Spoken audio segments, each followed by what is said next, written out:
তিনি আজকে কালকে ইস্তফা দিয়েছেন এবং আজকে সশরীরে গিয়ে তিনি ইস্তফা দিয়েছেন। কি বলবেন সামগ্রিকভাবে ভারতবর্ষের বিভিন্ন সরকারের কর্মকাণ্ড নিয়ে একটা এক্সিবিশন হচ্ছে।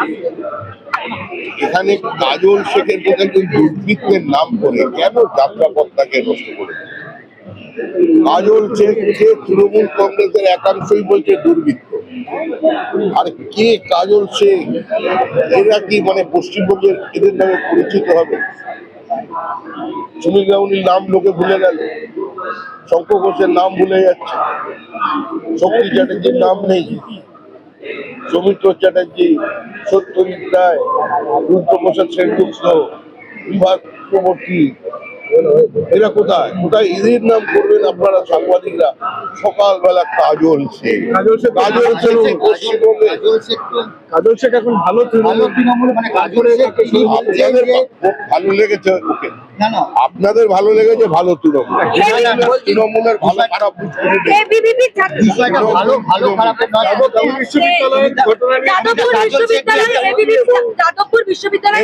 বিজেপির কোন ছাত্র সংগঠন নয়। এবিভিপি স্বতন্ত্র একটি জাতীয়তাবাদী ছাত্র সংগঠন, ভারতবর্ষের সর্ববৃহৎ ছাত্র সংগঠন। তারা বিজেপির শাখা সংগঠন নয়। এবিভিপির অবস্থান নিয়ে আমাদের কোনো বক্তব্য নেই, তাদের সিদ্ধান্ত তারা নেবেন। ক্যাম্পাসের ভেতরে রাজনীতি করা, রাজনীতির অনুপ্রবেশের বিজেপি বিরোধী। ক্যাম্পাসের বাইরে যদি উত্তেজনা তৈরি হয় সেটা দেখার জন্য বিজেপির উপর যেতে পারে, কিন্তু ক্যাম্পাসের ভিতরে গিয়ে ছাত্র সংগঠনকে নিয়ে রাজনীতি করা বিজেপি।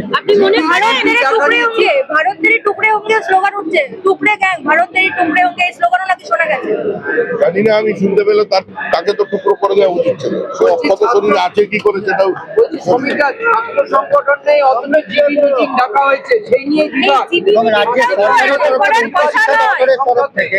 এই নিয়ে যা বলবার পশ্চিমবঙ্গ রাজ্য সরকার বলবেন, উচ্চশিক্ষামন্ত্রী জগন্নাথ চট্টোপাধ্যায় আছেন তিনি বলবেন। এটি সম্পূর্ণভাবে সরকার দেখবে। আমি আবার বলছি, এটা দল নিয়ন্ত্রিত সরকার নয়। ইউনিভার্সিটির ক্যাম্পাসে দল থাকবে না। আমাদের কোনো ছাত্র সংগঠন নেই। ছাত্র সংগঠন নিয়ে যা বক্তব্য রাখার, যে ছাত্র সংগঠনের নাম বললেন অখিল ভারতীয় বিদ্যার্থী পরিষদ, তারা বলবে তারা স্বতন্ত্র, তারা বিজেপি দ্বারা নিয়ন্ত্রিত নয়। এটা এসএফআই কিংবা ছাত্র পরিষদ নয়। বিদ্যার্থী পরিষদের অবস্থান সম্পূর্ণ ভিন্ন।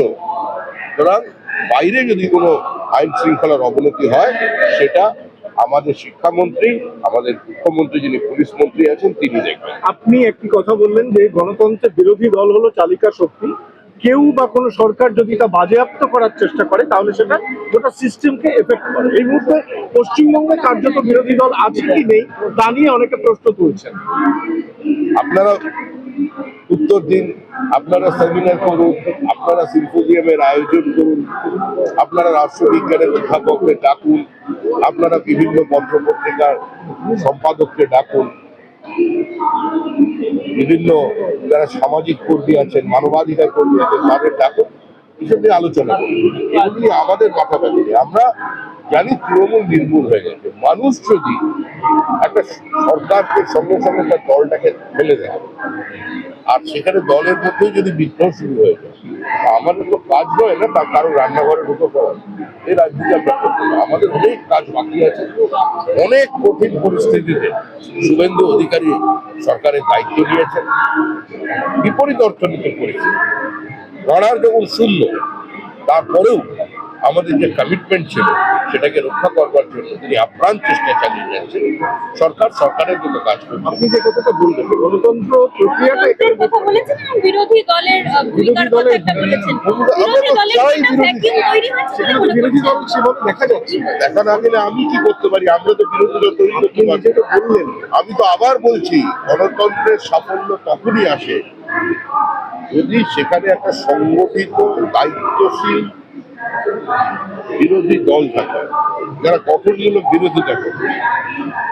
বিরোধিতা তো দরকার, সরকারের সমালোচনা দরকার, তার জন্য তো বিরোধী দল হিসেবে দরকার। আমরা তো 70-75 বছর ধরে আপনাদের বিরোধিতা করেছি, বিরোধী দল ছিলাম, বিজেপি তো দীর্ঘদিন ধরে জনসংঘের সময় থেকে বিরোধী আসলে ছিলেন। এমনকি প্রথম প্রধানমন্ত্রী অটল বিহারী বাজপেয়ী তিনি প্রথমে বক্তৃতার দিকে উঠে তিনি প্রধানমন্ত্রী জীবনে সম্বোধন করে ফেলেছেন। মানে কোনোদিন তো ভাবেননি প্রধানমন্ত্রী হবেন, আর এতদিন ধরে বিরোধী দলনেতার ভূমিকা পালন করেছেন প্রধানমন্ত্রী যে নিজে সেটা ভুলে গিয়েছে। কিন্তু আমাদের দল তো উঠে যায়নি, আমরা দুটো আসনও পেয়েছিলাম ইন্দিরা গান্ধীর মৃত্যুর পরে। দেখুন পশ্চিমবঙ্গ বিধানসভা কি ভ্যাকিউম এখন পশ্চিমবঙ্গ কোনো শূন্যস্থান নেই? এই যে পশ্চিমবঙ্গ আমি ফিল করার আগে সারা মানুষ এখন তো দেখুন মানুষের এই মৃতে কিংবা মৃতে